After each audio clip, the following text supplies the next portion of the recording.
So in terms of the next few parts, I will begin with a couple of questions. Perhaps I'll limit to two, given the interest of time. And then after that, I will open up to the floor. Any questions that you may have, we will do old school. Just put your hands up, and then we will answer the best we can. So my first question, really coming back to the presentations from the three gentlemen this morning and afternoon. There's a lot of focus on 2024 going into 2025 in terms of the economic indicators and projections. Perhaps going a bit forward into the medium term.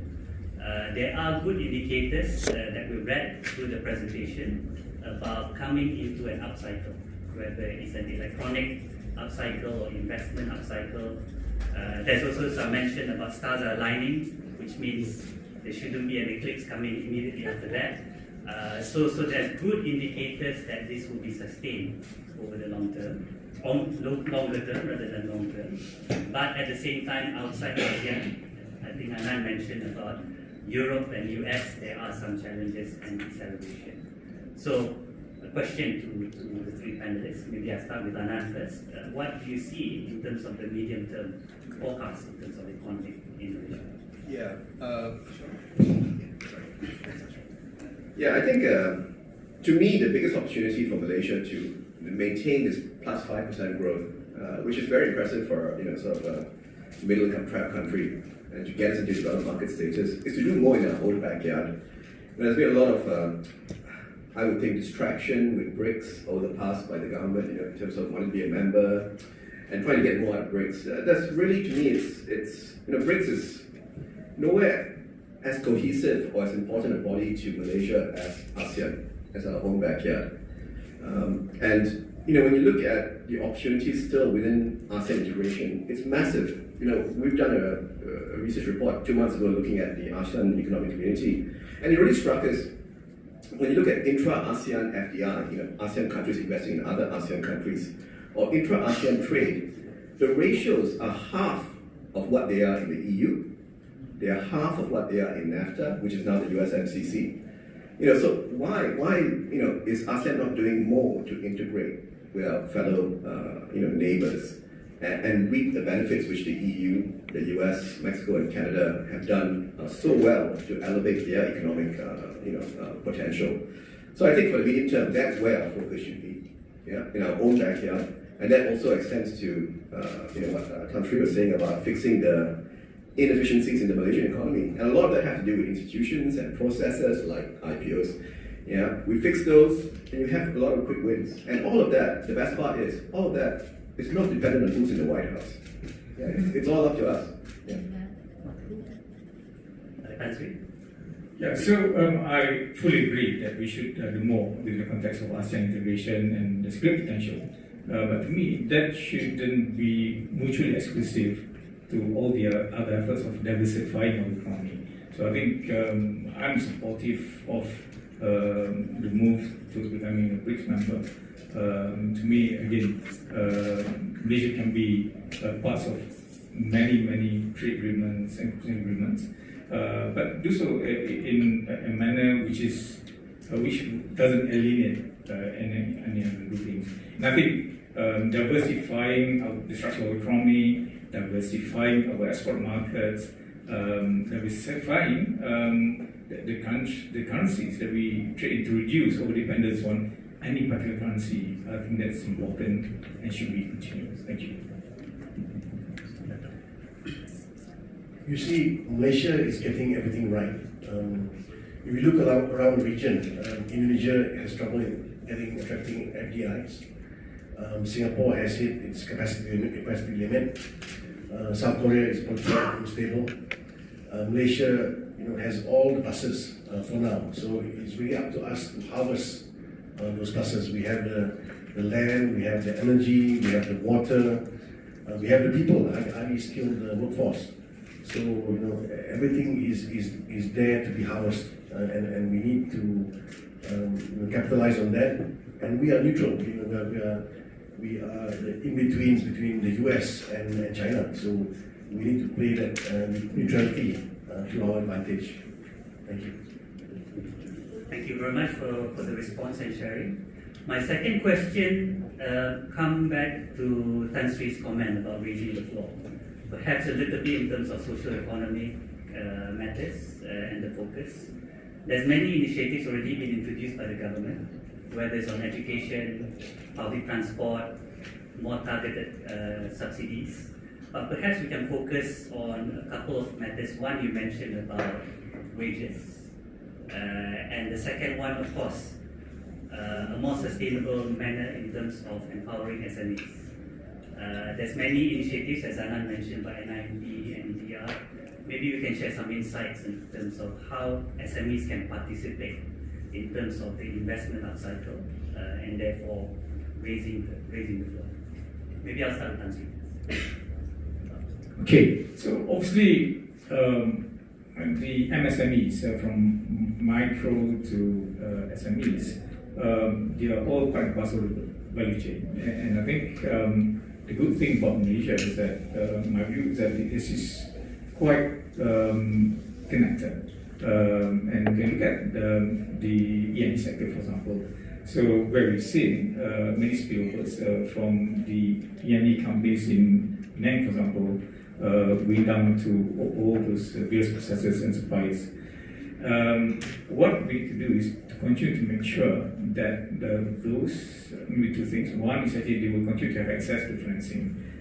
Initially start with bank financing, but growingly, both the ASEAN and ourselves, we are enabling them to have funds into the capital market too. So either from the equity crowdfunding, on our part, we also have the Bursa RAM capital, again to enable these SMEs to actually have alternative financing beyond equity to also look at that through some of these platforms. The other one is to nudge the SMEs to make sure that they truly embrace sustainability so that they can be part of the global supply chain.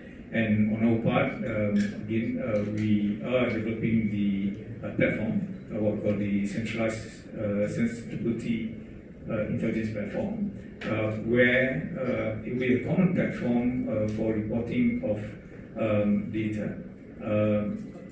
And that's actually used by the big listed companies and their suppliers and those in the supply chain as well. Because the idea would be what's actually the output of one entity will be the input of another and so on. So those are the two parts where we are playing our part at this time. Thank you very much, Tan Sri. Anand? Yeah. So in my mind, when I think about solving this income issue that Tan Sri has flagged, there are two things which raise incomes, in my view. One is investment in businesses that can create jobs and high value jobs. And the other is entrepreneurship. They tend to go hand in hand. So we have to set up a system that encourages both. Now the good news is, in terms of investment, we are seeing the supply chain renovation thematic working out in Malaysia's favor. So all the investment coming in from the US companies, the European companies, Chinese companies, eventually will build up supply chains in Malaysia that will create jobs, which should be quite high value add jobs, and that will raise income levels. But it's a long game. Yeah, these things are 5, 10, 15 years in the making. I think in terms of sparking entrepreneurship in the economy, perhaps we should be a bit more daring about how GLCs are positioned in the economy. GLCs have served a function in the past to accelerate economic growth in the 90s, the noughties. And other very successful countries like Taiwan, Korea, they also had GLCs at the start of their economic journey. But there comes a time where maybe GLCs need to think about streamlining, rationalizing, and giving more opportunities for smaller businesses, SMEs, to participate in a bigger way. So I would think the government perhaps may look into doing a review of GLCs to see what assets they can spin off or sell off to the private sector, to entrepreneurs, rather than maintaining that GLC structure. And I think that will inject a lot of vitality into the Malaysian economy, rather than being sort of constrained by these huge lumbering GLCs. Not that they're bad, obviously GLCs serve a purpose, but I think if they do have an opportunity to spin off assets, create a new management class which is more private sector orientated and more dynamic, that will serve the Malaysian economy and income levels in Malaysia really well. Thank you. Thanks. So overall, we see wage growth growing on average about 5% per annum. And at inflation at 1.92% level, there's still a positive margin in terms of value for all the wage earners. We see the wage being uplifted by E&E sector, semicon sector, what Penang is doing, what Selangor also wants to do in terms of the semicon space, and also we see Johor opening up its borders for investment in the data center boom. The other things we see going on is huge influx of money coming into Johor. Even though we had to be announced the special economic zone, money really is pouring into Johor, and wanting to benefit on the prospective benefits of that zone and the tax benefits. So there will be investment flows also flowing around Malaysia. So these high income groups of people will be a good catalyst for the Malaysian economy going forward in terms of spending power, in terms of driving and giving a multiplier effect to the economy. Thank you for the response and the feedback as well. We now move on to the questions from the floor. We've got 10 minutes. Okay, all right.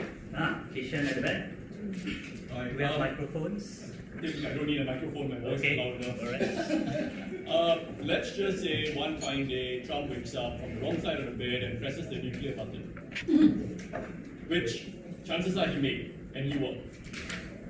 We understand that from Malaysia's side, it's fairly secure, fairly safe, but like you said, the China stimulus may not go through the entire system. So China's going down, and our biggest trading partner is China. US decides to just look inwards. The question then is, how do we in Malaysia and in the region, say in ASEAN, how do we ride out that wave, and how do we come out stronger from that? Okay, all right. So I think in our view, Trump is not a warmonger. He's a businessman. He does everything commercially. So there must be some economic gain from all his actions. And the economic gain is for the US to benefit. So either US benefits in terms of revenue, in terms of resources, access to oil, or some sort. So he's very anti-war. I think he will avoid war and support for war because that's spending a lot of money. I think in his view. But the threat of war is there. I think the threat of war is basically mainly in Europe. What Russia and Ukraine is doing, whether that conflict escalates to a level where we don't want to talk about it, but to a high level and a greater degree than it is today. But Europe is a problem on its own. I think Europe is looking at recession. Europe has underinvested in itself for the last couple of years. You look at the German economy; it is on a declining path. The politics in Germany is unstable. So Europe needs its own remedy and cure to cure itself of years of underinvestment. I think the only good thing about Europe is the automobile industry. So that would be my response. Well, obviously, there are many things which are beyond our control, and therefore we don't know how Trump will behave and so on. What we believe that he'll be sensible now. I agree with Dato' Wan Razali that he's a businessman, but you never. Therefore, what we have to do will be to focus on things that we can control. And in that sense, making sure that we put in place all the proper risk management, pursuing the diversification strategy and policy that we've always done, and making sure that our institutions remain strong. So the good thing about Malaysia is that we have learned the bitter lessons from the Asian financial crisis, post which we have strengthened our financial system and we have developed our capital markets. So our financial system is actually very strong. Our capital adequacy ratio is at 18%. Our asset quality actually is great. Loan loss ratio is more than 100%. And the banks are actually well supervised. And regulated by the central bank and so on. And likewise, we have a very developed capital market, more than 4 trillion ringgit, both the equity and the debt capital market.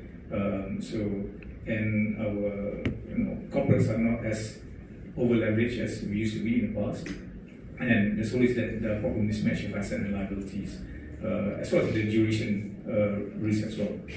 So I think as long as we continue with our diversification policy, undertake proper risk management, not over-dependent on any particular country or any particular market or any particular product or like we used to in the past. So at least we'll be able to minimize the impact. We will all be affected for sure, but at least the impact can be minimized to a possible extent, if I may. Thank you.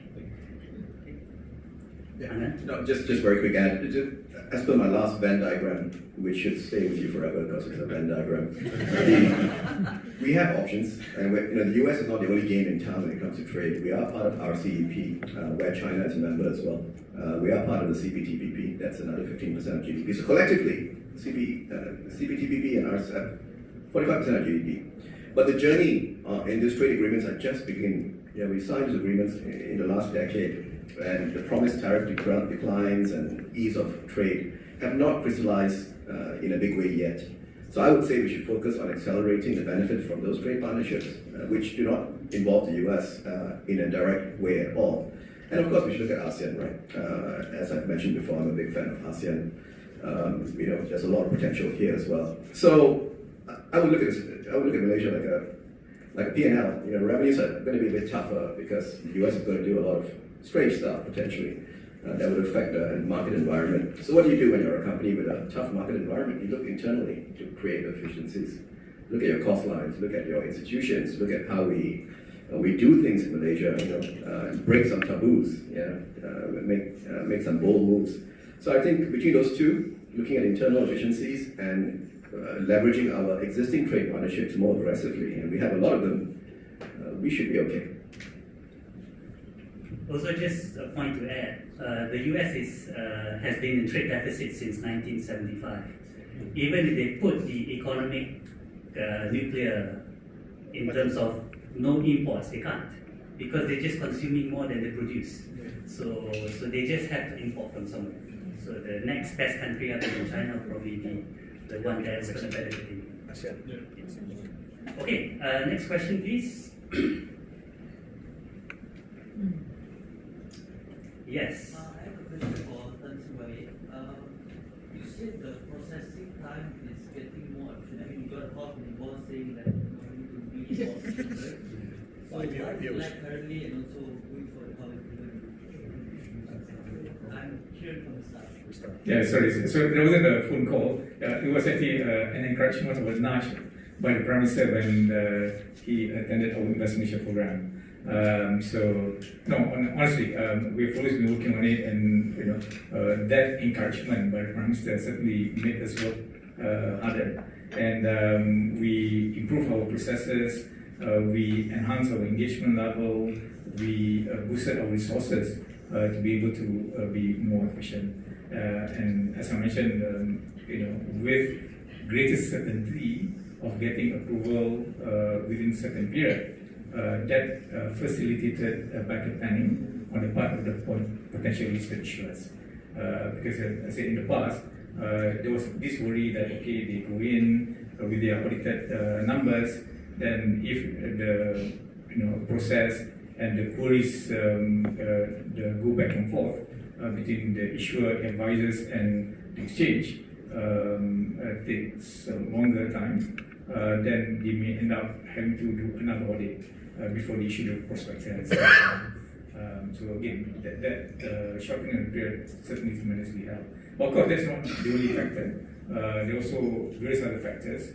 The additional resources deployed by our investment bankers, our corporate finance advisors, they are penetrating the market better, and of course the conducive from the environment, investment environment.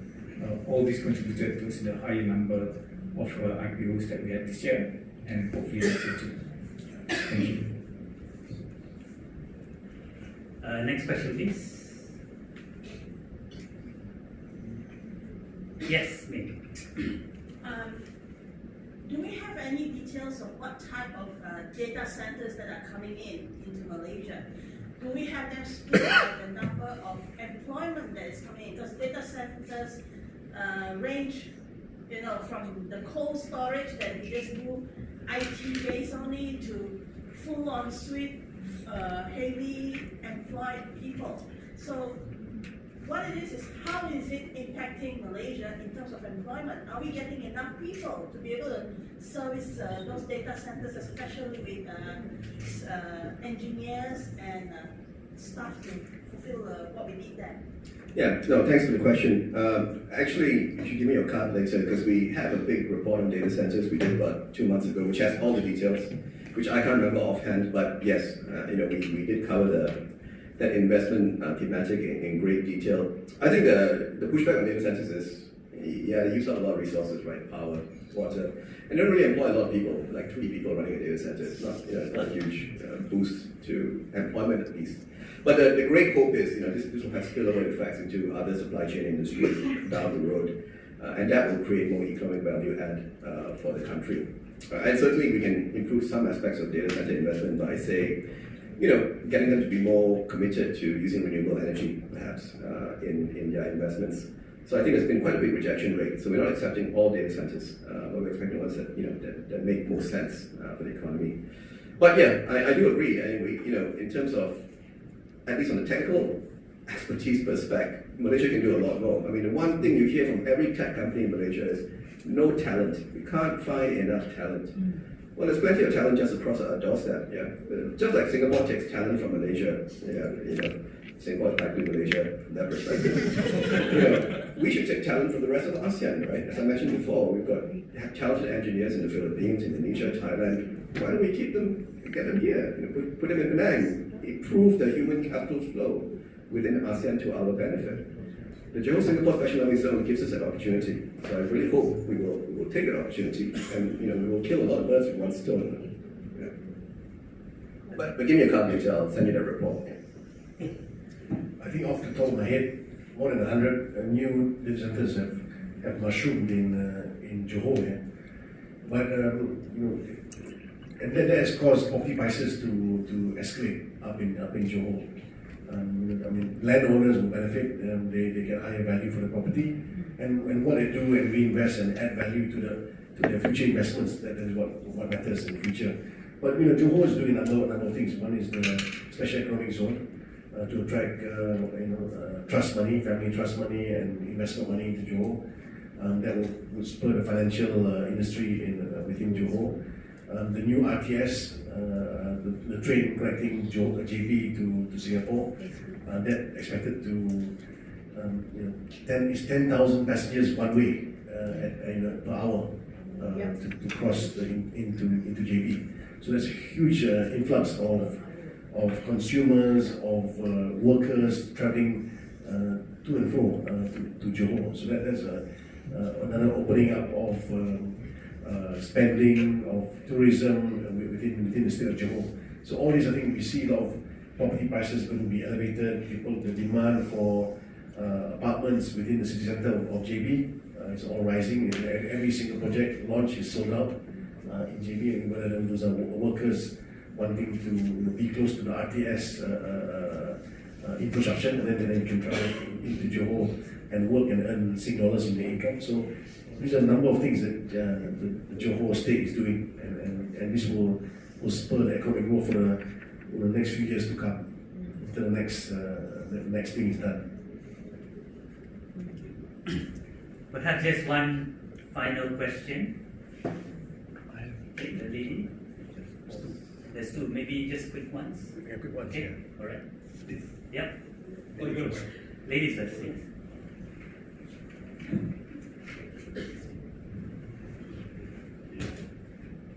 A question for Mr. Anand. I'm He from Singapore Daily. Yeah. Mentioning that Ringgit Malaysia will be going tough in 2025. Yeah, because of the sensitivity. Expected, what will be the level range and what's the upside and downside risk? Thank you. Yeah, so just to be clear, what I mentioned was, we have a ringgit forecast for next year at 4.35, so it's not a dramatic, in fact, it's slightly stronger than where it is right now. But the point I was making was, when it comes to things that could change under Trump, if he implements all his tax cutting policy, his tariffs, definitely there'll be more inflation in the US, and that could push US Treasury yields up. When we do a sensitivity analysis of all the Asian currencies against the US Treasury yields, we find that the ringgit and the Thai baht are the most sensitive, so they tend to react most negatively to that. The other part is if the US does target China in a bigger way in terms of tariffs, and China's growth is penalized as a result, that will also have a negative impact on the yuan, the Chinese currency. And we've also done an analysis to see which currencies in Asia tend to track the Chinese currency the most. From that perspective as well, unfortunately, the ringgit is quite vulnerable. So that's why I say, we do have some headwinds for the ringgit in 2025 if all the things that Trump is saying actually crystallize. Yeah. But our base case is a 4.35 ringgit level for next year. Thank you. Maybe the last one question. Just very quickly, hi, I'm Jas from PwC Deals Advisory. My question is more on how do we balance politics and economics. I think Malaysia was one of the few countries that didn't criticize Russia when they invaded Ukraine. And how does this then balance with our relationship with the US? And looking to China, yes, there are tensions in the South China Sea. I believe they are having a lot of problems with Philippines at the moment, but I believe some of the border disputes are with Vietnam and Malaysia as well. How do we ensure that we keep this neutrality with, and I believe Tan Sri also mentioned about being neutral, diversifying our options. How do we sort of balance politics and economics, and also about BRICS? The intention is for us to join BRICS, but how can we ensure that we play a big role? Because all 5 countries in BRICS are massive populations, big countries, big economies, and Malaysia is sort of seen as this very small player for now. So how do we ensure we stand to benefit from joining BRICS? Oh, okay. It's a tough one. So I think, if I may, I can't speak for anyone. This is a very much personal view. And I think it's important for Malaysia to remain, to be friendly with all countries and all trading partners. But that doesn't mean that we should sacrifice our national sovereignty, right?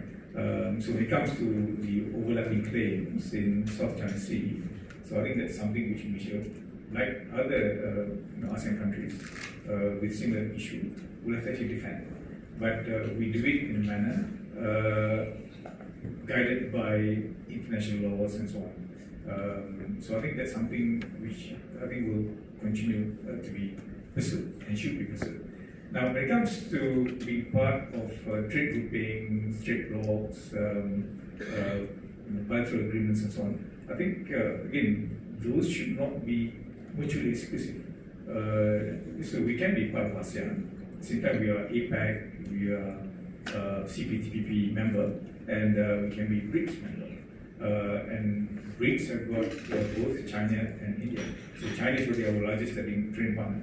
I just wish that we are able to export more, because now the trade balance is very much in China's favor.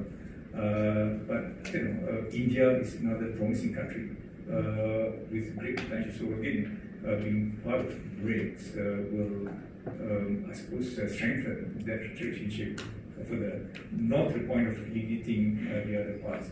But back to Anand's point, the biggest potential that we have really is here in ASEAN. So our intra-ASEAN trade and investment is actually relatively low compared to the other trade blocs. And if that can be enhanced further, I think we can capitalize on the 670 million market that we have. So that's actually 20 times of our own population here. Potential is actually great. We just have to continue to pursue it in a pragmatic and constructive manner, I would say. Maybe the keyword there is actually constructive, if I may. Hope that's right. Thank you. Okay. Thank you for the clarification, Tan Sri. So we now move on to the final part of the panel session, last words. If I may start with Dato, and then to Tan Sri and final say with the first presenter, Anand. Dato. So just to summarize, we're super optimistic about Malaysia for next year. If you're going to put your currency in the ringgit. We see the ringgit strengthening to 410 against the dollar. We see so much positives for the Malaysian economy, political stability, FDI inflows, data center boom in Malaysia. So these are all the pluses that will spur the next couple of years for Malaysia forward. And as long as we play that neutral role in the world and we advocate for compassion for the human race, I think we should do pretty okay. Thank you. Let me echo that. So there's something like investing in your own country, in Malaysia. Not only are you able to hedge, there's no forex currency risk and so on, but when you invest in Malaysia, you're not only generating the financial returns, but you are helping create business opportunities and employment opportunities, and that will then add towards economic growth and so on. And where I would like to emphasize further will be that equitable distribution of the economic cake towards all the contributors to the economy.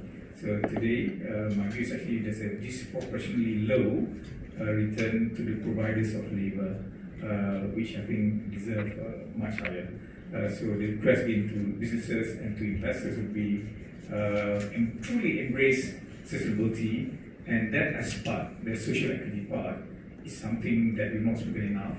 And providing equitable wages, for example, and equitable opportunity will help move that needle significantly, and it will come back and contributing towards high growth for the future to live in a sustainable world. Thank you. Yeah, well, last words, I think don't panic, probably. Especially I won that t-shirt. Don't panic on what's happening now. It's going to be an interesting year next year. I'm morbidly curious about what's going to happen when Trump is inaugurated in January. But if you look across the world, I think if you ask most people who are aware of the economic and policy issues facing the globe, ASEAN is one of the best places to be right now. Yeah, we're in a real sweet spot. The numbers show it, and for Malaysia, we are a sweet spot within the sweet spot because we're getting things right. We have possible stability, we've got an investment cycle that's doing well, we have sensible fiscal policies, our monetary situation is rock solid, like our banking sector. So a lot of things to leverage upon. As I mentioned before, even if the external trade environment becomes a lot rockier, we have other trade partnerships to fall back on. We have internal initiatives, all the roadmaps we are executing upon. Joe Singapore Special Economic Zone. So, I'm far from panicking, although I'm super curious. I'm far from panicking about what's going to happen next year. I think Malaysia will be okay. Okay. Fantastic sharing by Tan Sri, Dato' Wan, and also Anand. Thank you very much. Please give a round of applause.